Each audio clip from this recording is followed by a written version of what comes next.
Hey, everybody. Welcome back to the Move podcast.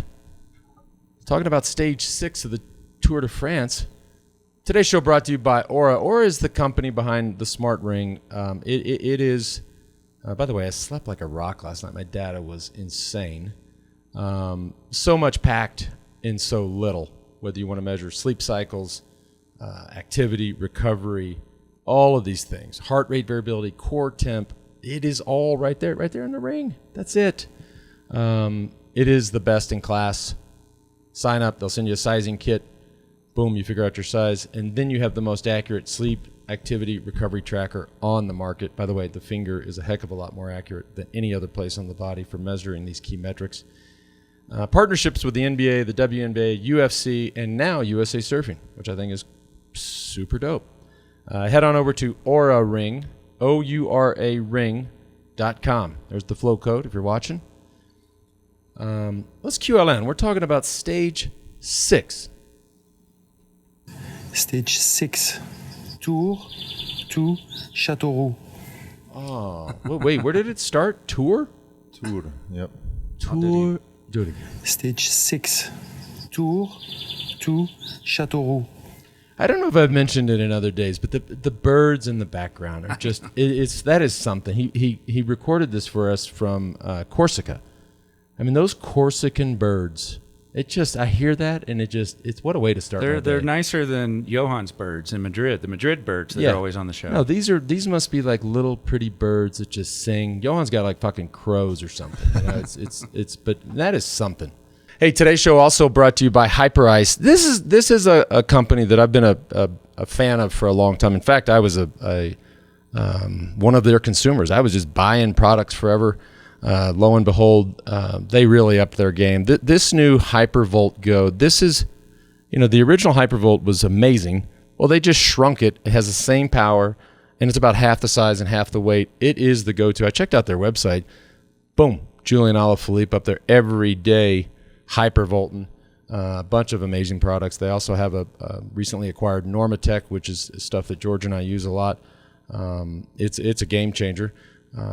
These are obviously the percussion devices. The Normatec compression systems, now that's for, it all adds up to recovery, which is, in terms of increased circulation, reducing pain, soreness, relieving tension, stress, all right there. This company's crushing.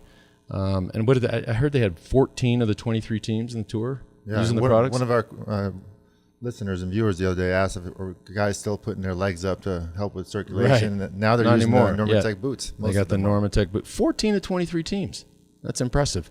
And George has been, in fact, using my Hypervolt a lot in anticipation of the pull-up contest that will happen today. By the way, Hypervolt and Normatec are both on sale right now for a limited time only. 15% off for our listeners. Head on over to hyperice.com and use the code LANCE15. And there's our flow code. That's a sick looking flow code, by the way. Today's show also brought to you by Helix. I was talking about the sleep I got last night, and I knew I got great sleep because of the ring, but I'm convinced that I got great sleep because of my mattress. So Helix is the award-winning mattress that both George and I sleep in. It's not just a mattress. Like, why would you sleep in a mattress that's just made for a million different people? No. With Helix, you go to the website, you take a 2-minute quiz, you talk about your sleep patterns, how many other people are in the bed with you sleeping. I mean that. I'm not being freaky. Like, you know what I'm saying. I got you. And they make a custom mattress for you just with this 2-minute quiz. Have you gotten a mattress yet? No. I need to look into it because we're due. As I said, award-winning, #1 best overall mattress for 2020 by GQ and Wired magazines. They know what they're talking about. Head on over to helixsleep.com/themove. Take the 2-minute quiz. Boom. Like a few days later, customized mattress shows up on your doorstep. 10-year warranty, by the way. And they got a special offer, $200 off all mattress orders and 2 free pillows for our listeners at helixsleep.com/themove. That's also a dope looking flow code. Well, I love being wrong. Mark Cavendish, we might be witnessing something really cool here. Yeah, I mean, we're Cav is back. No doubt he's back. Not only does he have the confidence, he's got the team behind him. Yes. He's got the speed, and you can just watch him how he navigates through the peloton now. It's a different Cav than we've seen in the last 3 years. He's not worried about somebody taking his wheel. He's sitting on the world champion's wheel. You can see guys trying to sneak in there, but they're not going anywhere near him. And for me, the biggest observation after seeing today is we know he's got the speed. He won 2 days ago. He's got the confidence, but he's got that split-second decision-making, which comes with all of that, which is what arguably could be the most important trait of a sprinter. He was following Markov. Markov went to the left, but he realized that going to the left was not the best option, went to the right. That's the old Cav. Like, he's making those split-second decisions, which is what's I think, going to see a lot more W's from him. You saw it. I mean, his post-race interview, that's a different guy. Like, the difference in just the way he answered questions and his energy. Yeah, his mojo is back. His mojo is fully back. That last one was all tears, and today it was all smiles. Like, it is so back. He still owes now, apparently, and we were watching today, but he owes us $40 for the swear jar. Hold up, breaking news. I'm actually really glad you brought that up. I know you guys are always working hard on bringing in these new partners for the show. I got a new partner. We got a give me the swear jar, please. We got a last-minute sponsorship for Cav's F-bombs. He's just big old Hunsky really? Going into the swear jar. Wow. By the way, at the end of the tour, we're going to give this away to one of Lance's charities. Big old Hunsky from Chad Mountain, who says he's going to, take care of those couple F-bombs that he's dropped, but for the potential other wins as well, he's going to go ahead and drop a little more. So thank you, Chad. So he's paying for Cav's F-bombs? Correct. Well, because I thought it would be amazing if you could, since you're so well connected, to have Cav Venmo you the money. We could show evidence of that. And then on the ride yesterday, George was like, "I don't think he has Venmo." I'm like, "Well, I was like, is Venmo in Europe? I don't even know if it's." Who knows? But he can send it anyway. He can send it by a pigeon. I don't care. But yes, couple F-bombs. The other thing we caught, which actually thanks to our good friend Chad Mountain, was there was this clip right after the finish line. There's a frenzy. There's guys everywhere, and it's hugs all around. And one of his teammates says, "You're on the form of your life," and he says, "No, I'm on the team of my life." Like that gives me chills. Like that. What a good catch, Chato. It was a great catch by Chato. But it actually made me think of when I was speaking to him this winter. I mean, he was going from training camp to training camp, back to team camp. And he was just excited to be there. He's 36 years old, and for him to go back to one of his older teams and just be full of morale. He was telling me about all these crazy intervals they're doing in training. That it just, for me to think about how hard some of these intervals are and how hard he's pushing himself at that age, that's all about motivation and just being happy with your current situation. And look at what it's doing for him now. It's paying off majorly. Yeah. And for a lot of our listeners are from overseas, but in the U.S., arguably the greatest college football coach of all time is Nick Saban. They actually call it Saban rehab. So you'll get coaches that have been fired from jobs or even had just personal issues, and they'll go coach under Coach Saban, and they call it Saban rehab. And sure enough, 2 years later, I mean, we have a new coach at the University of Texas, Steve Sarkisian. He's a product of Saban rehab. This is like Lefevre rehab. I mean, this is without Patrick Lefevre and this team and those teammates, none of this possible. Yeah, I agree. I mean, like we said earlier, what he's pulling off right now is just absolutely incredible. At this stage in his career, back to arguably some of his best form of his life. What's amazing with Cav that Johan caught, because he catches everything. He does. And you should be listening to that show as well after this. But, JB2, JB squared. Is that it was this close to Cav doing a complete endo on his bike. Yeah. And he looked at a photo, and you could see that Cav, when he's off the bars celebrating at the line, his chain had come off and was wrapped around the. And for the loyal, long-time listener, we have this whole play on no chain. When you feel that good, you don't have a chain. Well, here's Cavendish, and there's another photo where he's actually got his hands in the air. He literally has no chain. The chain is off the bike, not maybe off the bike. No, it's off. It's completely off the front chain ring. This is you. If that was under full power, that's actually kind of scary looking. That is scary. I mean, then you're just straight ass over bandbox. Yeah, and could have been a disaster. That that was always a little internal thing. Oh, I feel so good today. I don't even have a chain. I can't feel a chain. He literally had no chain. That is something. And when Johan sent that over to us, he's like, Cav had no chain today. I was like, yeah, he looked good. He won. Yeah, exactly. And then he sends a photo, and I'm like, holy shit. He, doesn't have a chain. Now the dialogue is... I wonder if he knew that. I mean, does he... I mean, I'll ask him later. yeah, why don't you get some... Yeah. Everyone's talking about, 31 was amazing just to get one more. Now 32.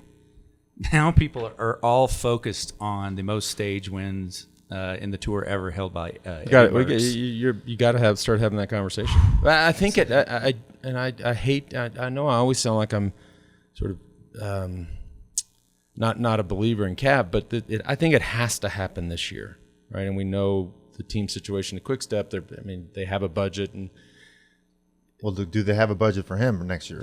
every team has a budget, but do you have? I mean, he has to stay on that team, but he's got to either tie or break this record this year. By the way, how sick would it be? And we can look through all the potential stages that he could win. Also, by the way, he's got to get through the mountains. Right? There's no free passes there. But imagine if he gets 2 more and he's at 34. We're coming into Paris and he's still in the race. Yeah. And that's the day to break the record. You can't script that. You cannot script that. Yeah. The teams are going to have to start playing all kinds of different tactics right now because he's clearly the strongest, fastest guy in the bunch right now. So if they want to beat him, they're going to have to figure out another strategy. He's continuing to, and we touched on this yesterday. His sports betting has just gotten bigger and bigger, I don't know, when we race it, people are like, they're betting on these races. I was like, that's fucking gross. That's skeezy. But I don't know, something's happened with a lot of things in society. But sports betting is this thing. He's continuing. I mean, his odds are. You can hardly even bet on the guy. It's too risky. You're not going to make any money. But I got to point out, I'm 2 for 6 right now. I think I'm leading the whole move team in terms of the picks. Well, we don't know exactly Johan's picks. I'm sure. Well, I know him. You don't listen to his show? I talk to Johan every day. It's different. Bro. No, stop. It's different than listening to the show. I get the real thing. I speak to him many, many times every day. But yeah, it's kind of a fascinating whole new segment in sports viewership and for the fan. It's I don't know. I never thought we'd be talking about this, but we are. Looks like it's stage 10 when he can potentially win again, although it's not exactly flat. But again, you talk about just getting there, surviving, and then we're going to go deeper on tomorrow. But even tomorrow is going to be brutal. Tomorrow's to get through. JB, what did you say? It's the longest stage in I don't know how many 21 years. Did it.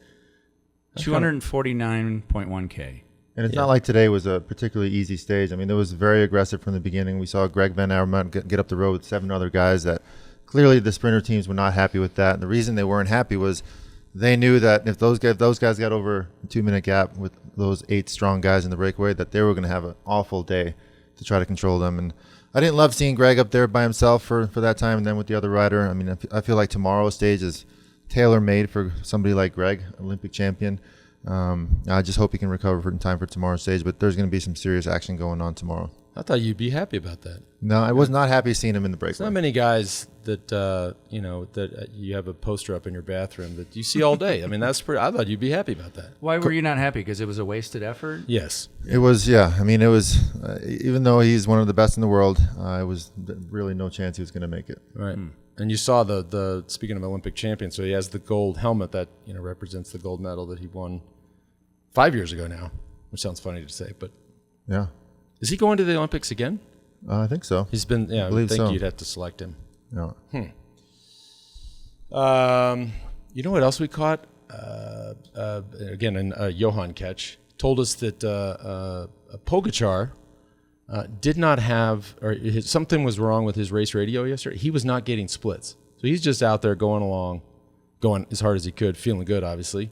But normally, you know, if you hear you go through a time split and you're 10 seconds up, like that just gives you twice the energy. Like it just builds and builds and builds. Homeboy had no splits. He's just out there riding around. Not only that, but he thought he was going to have splits. He thought his radio was working, and that was a big mistake for us. We would always triple check the radios, make sure they worked, did all the testing. So it was kind of strange that it wasn't working. But the fact that he was still able to ride that good and be, we saw what happened before the start. Right before the start, his brakes were rubbing. This guy doesn't get phased by anything. He's just super calm. Apparently did a ton of recon on the course.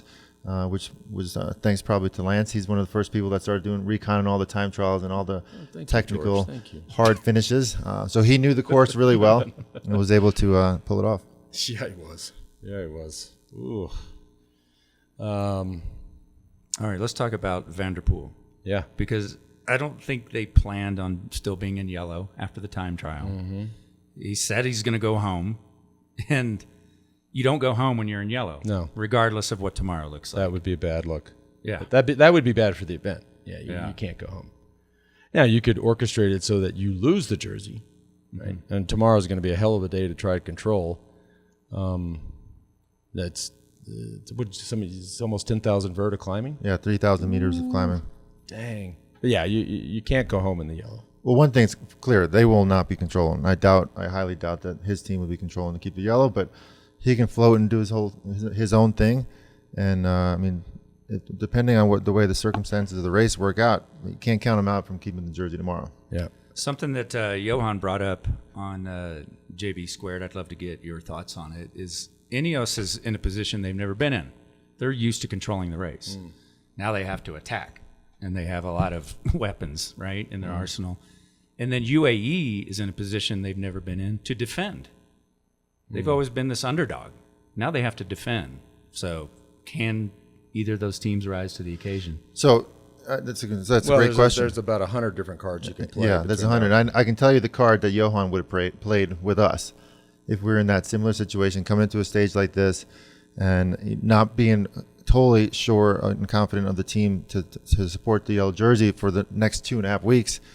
They would ideally want to see a very strong rider with a strong team get away and have him get a nice time gap, whether it's 3, 4, 5 minutes, that he can potentially be in the yellow jersey for the next week, 10 days. Right.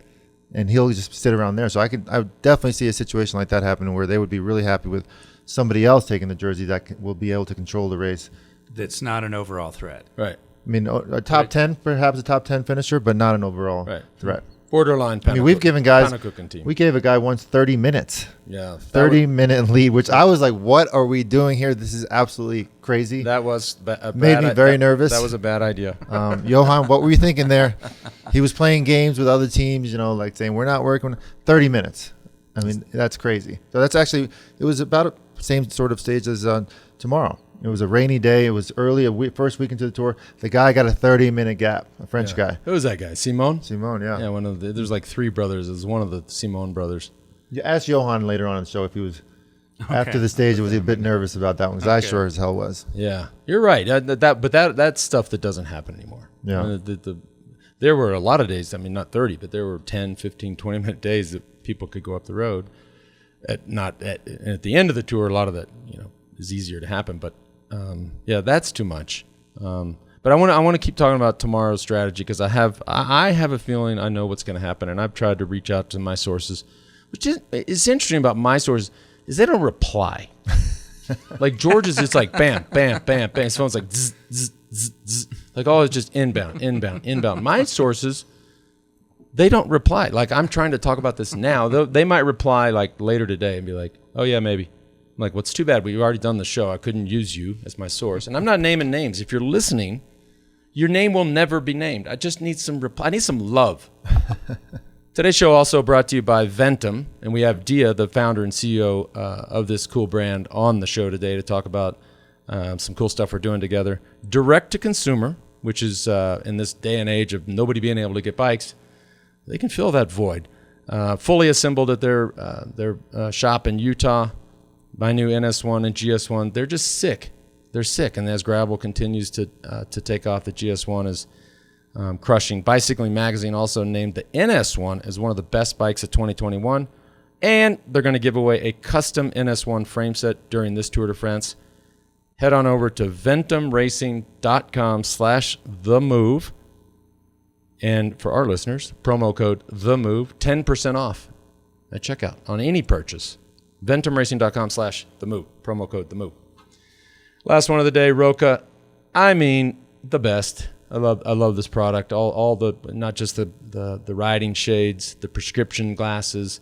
They've just put a lot of thought into to the fit, to the lens, to the weight. They're just crushing. I don't have my titanium aviators today. I know that was a big hit yesterday between the Quaff and the titanium silver aviators that I know everybody was excited to see, including George. Total innovators over there at Roka. Badass athletes, founded down there in Austin, Texas. Head on over to Roka, that's ROKA.com. Enter the move at checkout for 20% off. Roka.com. There's the flow code. My theory I look at this stage, this is a hard ass stage, 10,000 feet of climbing. You're now starting to see, you have to start saying to yourself, okay, these are certain teams that are just not going to win a stage. So they got to start looking at the map and saying, okay, that is a day that we absolutely can win. And one of those teams is Bike Exchange, the Australian outfit. And with Michael Matthews, this is a perfect stage for him. They have to, I don't know if they have to control the entire race, but yeah, I mean, my pick during our preview show was Stage 7 was going to be the first day a breakaway was actually going to go, and it's still a good chance that it's going to happen. But now, seeing what's happening with this green jersey battle, I think there's a lot more factors than just breakaway getting away. I think Bora, I think Baharan with Cobrelli and Bora with Sagan. Obviously, they're going to probably want to work together to get this, the true sprinters gone, because they know Sagan and Cobrelli can potentially make it over these climbs. But it's a super, super hard day to control, 250 kilometers. Peter Sagan can make it. Oh, Cobrelli can make it too. He's climbing really well, and so is Bling Matthews. So I could see a joint effort between those three teams if the breakaway is close. I mean, look at the start of this stage is relatively flat. It's not like it's super hilly. So you can potentially keep a breakaway super close on that flat section if you have a good collaboration amongst more than one team. And not just, I mean, it is a hilly day, but it's the finish is uphill. It's not it's not a true uphill finish, but the last K is about 4 or 5%. Yep. So that's could be a little interesting. This one would be, speaking of betting, Cobrelli, this one would be hard to bet on. If you've watched Cobrelli this year, the stages that he's won, they've all been, a lot of them have been slightly uphill. He's on crazy good form right now. Although I might start limiting my picks because I'm doing so well. I'm 2 out of 6, right? And I think we're working on something that could be really interesting for our members. That we might just be doing it for our members only, especially with all this. What do you mean? We might. We are. No, but we haven't established exactly how we're going to do it. This is members only. Yeah, members only. But Cobrelli's the same guy, same sort of dynamic on a team where you're looking at it going, okay, Jack Haig went home. Our overall hopes are gone, and I don't know who we have for climbers on some of these tough days, especially against the climbers that they're going to face. Like, we got to find these days and find them now. Yep. He'd be a solid pick. Yep, he's my pick. I follow pop culture very closely. I know you guys know that. I got we watched this race on NBC, and then there's this ad, and there's like a rapper on there, and I'm like, who the fuck's this guy? Like, is this like a real rapper? And my son Luke's like, Dad, that's Lil Baby. I'm like, Lil Baby? I never even heard of what Lil Baby. Anyways, they play the ad all the time. But another famous rapper weighed in on the Tour de France yesterday. And I love this. He's 27 million followers on Instagram. 50 Cent has an opinion on that ding-dong standing in the road. I mean, 50 Cent says they should just give her a fine. This was not done with malice. It was just a mistake. She wasn't even looking. They're going to give her 10 years in the feds for fucking up the bike race. LOL. Okay, by the way, 50 Cent, you owe us $20 for the swear jar. I was just reading your post on Instagram. I mean, that's the irony is this woman has done more to generate interest in the Tour de France than anything in a while. Yeah, and the other irony is that, one. When 50 Cent was young, didn't he get like shot up in a gang thing? Like, he's got some cred. You got shot. If you got shot when you were a kid in a gang thing, you know what? You can talk about this stuff. You got some cred for sure. Yeah. Man, I feel like you've been every day. Our schedule is I go to this house in the morning. Yep. And I usually get there around 7:30. Today was crickets. Nobody's there, so I'm all by myself. I go downstairs, start watching TV, and we had Dia come over to watch the finish with us. Then we had, like every day after the stage, we head to the studio, and Lance usually rolls up. I feel like every year it's taking more and more time for him to roll up. And I was actually been speaking with a couple of your close friends. We're just trying to figure out what's going to happen. I want Higgs to pull up these slides. I'm not even going to say something. I want the viewers to see what the slides are going to show, and you guys just try to decide for yourself what may or may not be happening, making me a little bit worried. I knew something was up your sleeve. What? Because we got to show the hair from the hair's doing the same shit right now today, so you might want to show it. The scene from There's Something About Mary with Oh. I don't even know what to say. I think it looks cool, but at the same time, I don't really care. So I mean, I'm 50 years old, and people talk about my hair all the time. Like, dude, like you're so gray. I look at the guy; he's got no hair. I'm like, what? Excuse me, you're bald. Like my fucking hair could be green, but I got hair. So I think it's. But I wore a hat for y'all today. Covered it up. Y'all want to tackle a couple questions before we get to Dia and Ventum? And the segment. I mean, this We Do segment. Yesterday was a Wednesday outside of Brevard. What was a Wednesday for everybody, actually? We Do Wednesday, right? It was, that's all, sometimes I say, God damn, you're smart. But on a Wednesday outside of Brevard, North Carolina, we had dozens and dozens of people out riding this segment, competing for the We Do segment challenge. Brought to you by Outside Plus. So I want to, and we have some of the stuff we can show while Dia's here, and Dia and Ventum have been great partners for us on that. But that's just like in the middle of the week, in the middle of nowhere. Let's all just go out and race. Yeah, we need all those people doing the segment to start shooting us some videos on Instagram so we can repost. I think it'd be kind of cool to see what's happening, how they're preparing, who they're seeing out there. Hopefully they're meeting new people and making friends and having fun. And I'm glad you brought this up. Okay. Because the only reason that we went to the middle of nowhere, which is conveniently 90 minutes from your house, is because you asked your people to vote for your climb. So if you want people to do that, they don't listen to me. So why don't you get on your phone or whatever you do and ask your people to do that? I just did. I just asked them. I know, but you have to do more. Like whatever you did to get them to vote for that segment. Shoot us some videos. Yeah, we want to see. We want to see what's happening. Unbelievable.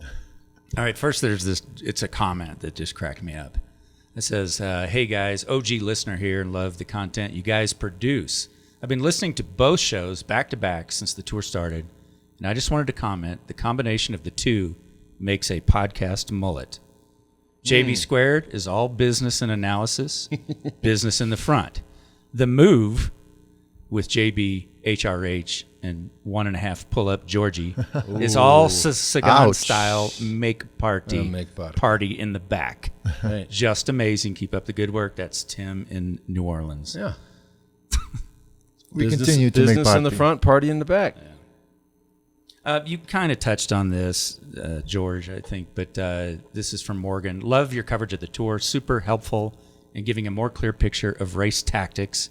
Given that UAE's and Pogacar's inexperience defending yellow, could you see a world where Pogacar gives up yellow early to an Ineos or Jumbo rider? Well, I touched upon it earlier. Boy, you better be really selective there. Yeah, you don't want. I mean, it would not be somebody like that. It'd be, a strong rider with a great team behind him that could potentially end up doing the work for UAE. I mean, that would be the ideal tactic for them. Yeah, okay. That's what I was trying to say. One of these Panakukin teams, like the Panakukin team that's not going to win.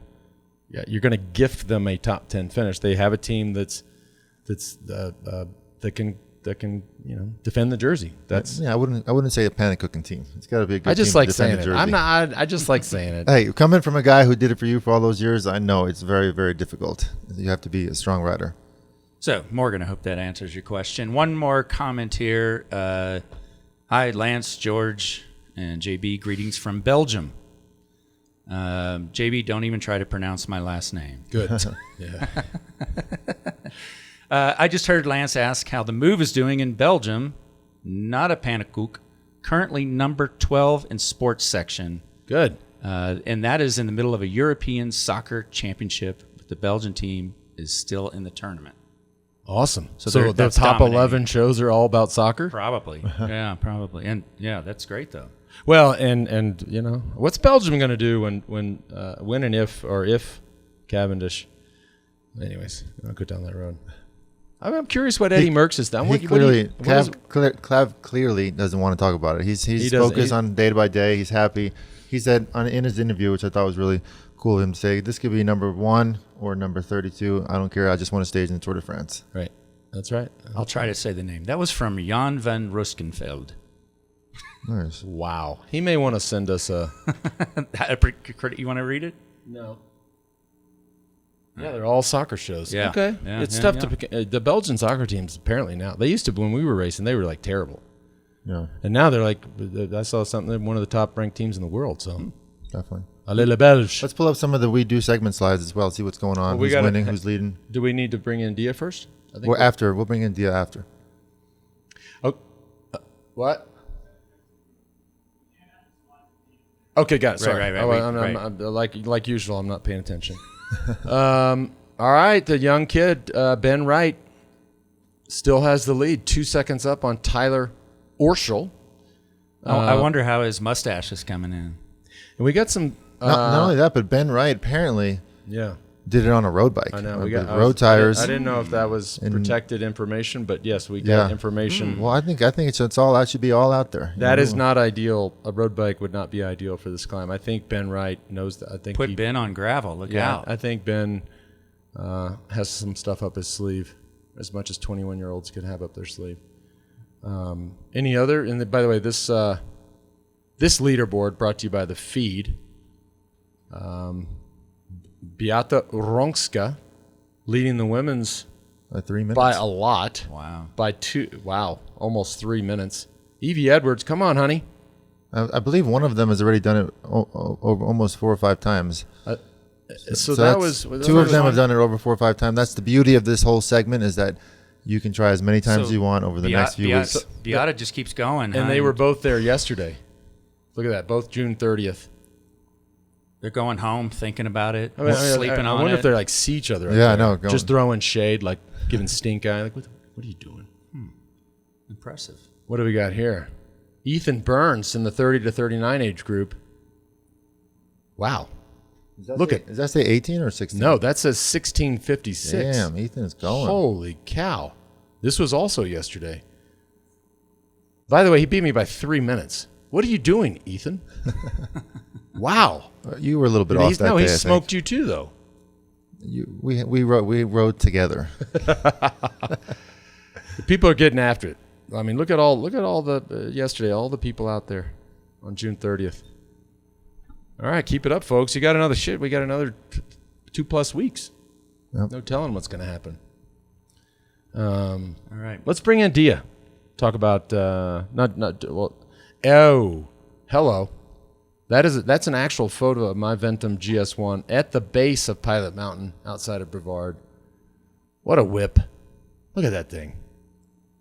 All right, we got a special guest on the show today, Dia Noor from Ventum Bikes, founder, CEO. And I, if y'all are watching, I took my hat off, because I was getting shit earlier about my hair, and I just look at it. I was like, I think it looks cool. I think I'm very proud of this hair at the moment.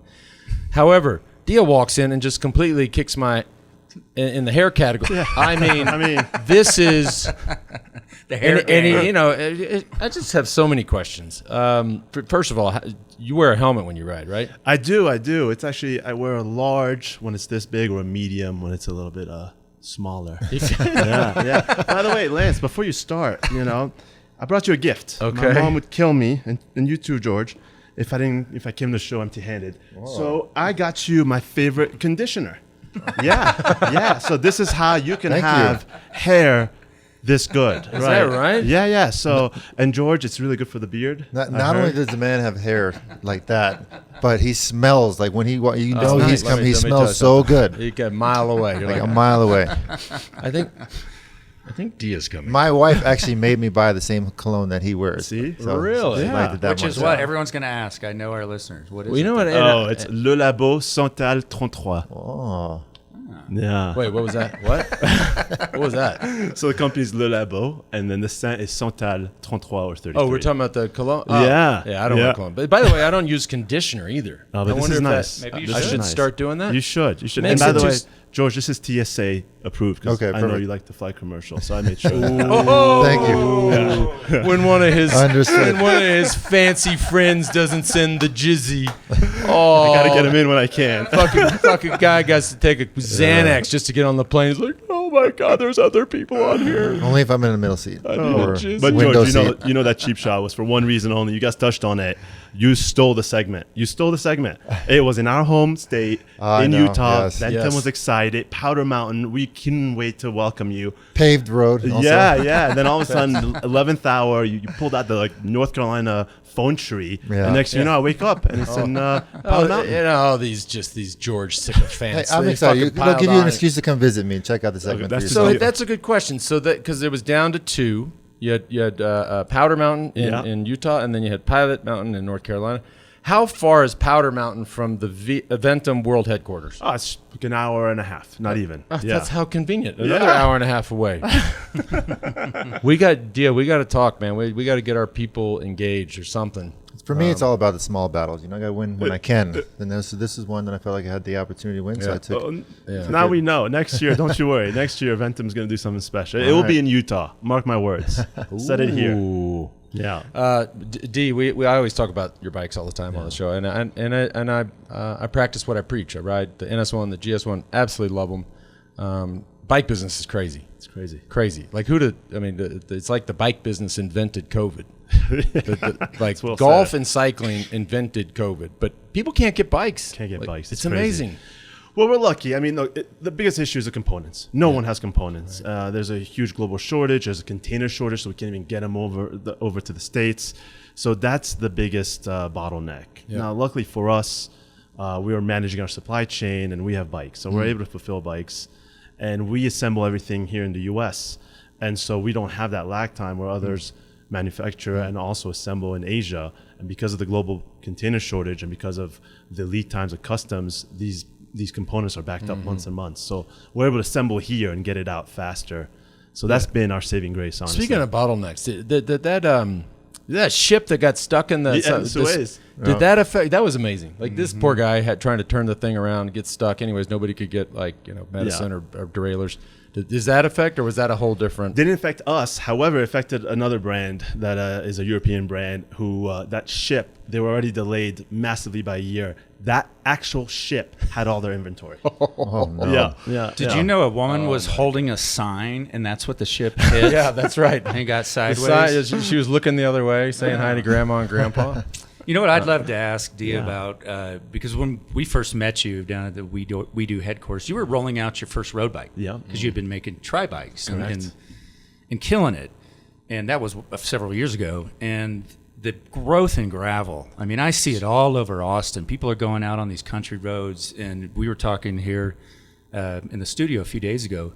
You're seeing it just It's crazy. go crazy, right? It's the fastest growing segment after e-bikes, which that's a different story.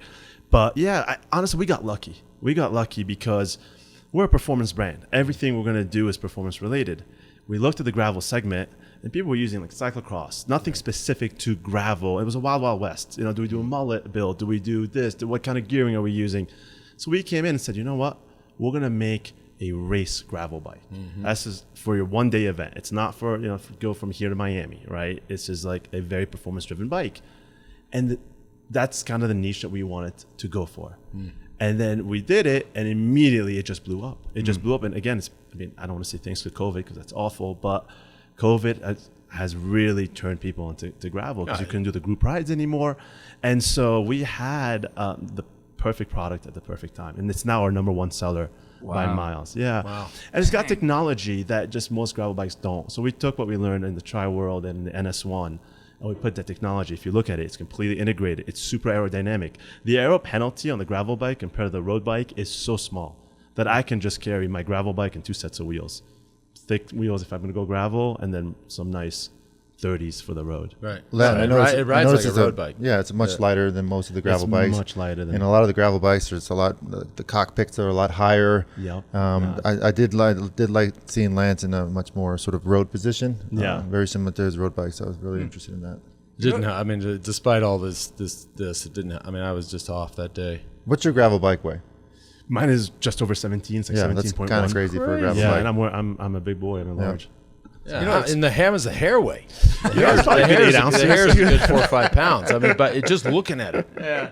You know what I'm dying to ask Dia is getting into the bike business when there are brands that have been around for 100 years, tons of them, Right. and I'm sure there's so many other things that you look at startup world and it's all new things that we haven't seen before. Why get into this game that's Because of exactly what you just said. These brands have been around for 100 years. They've been doing it in one way and only one way forever. Times are changing, right? And so for us, we're looking at the price tags of these bikes. They're expensive. I can buy a car for the price that I can buy most of these bikes, right? And the service that you were getting and the experience you were getting was not matching. Now, I love dealers. I think there are some fantastic dealers, but then there's some less than fantastic dealers, right?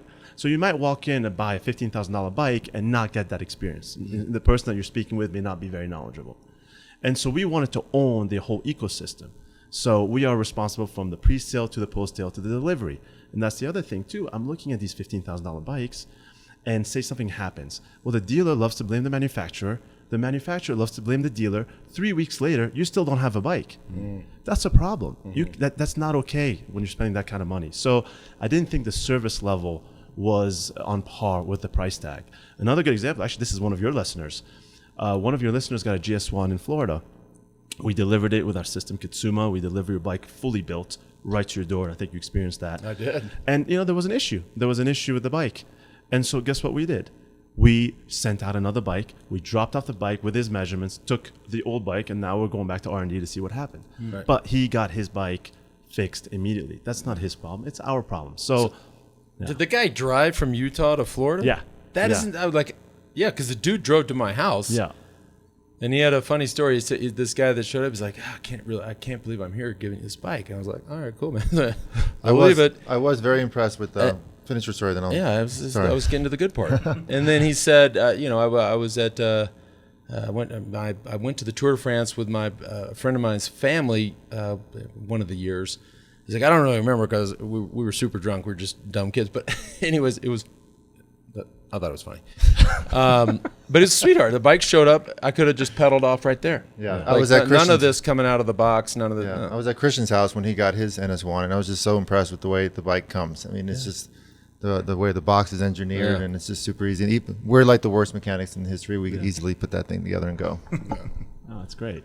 Dude, thanks for being here. Hey, guys. Thanks for We're having going to me. go for a pedal after Let's this. do it. Take it easy on me. Hey, take it easy, George. Let's So do don't it. talk to me. nothing- I bet as George's fans, I'm back to prosperous. So we're gonna take it easy. I thought you went quite well yesterday on the mountain bike ride. I did gap you off a little. little I bit. felt like that A little steep bit. section, but that was. Anyways, dude, thanks for being here. Hey, thanks everybody for tuning in. Big day tomorrow. Longest stage in 21 years. 10,000 feet of climbing. Anybody's bike race tomorrow. See you in the morning.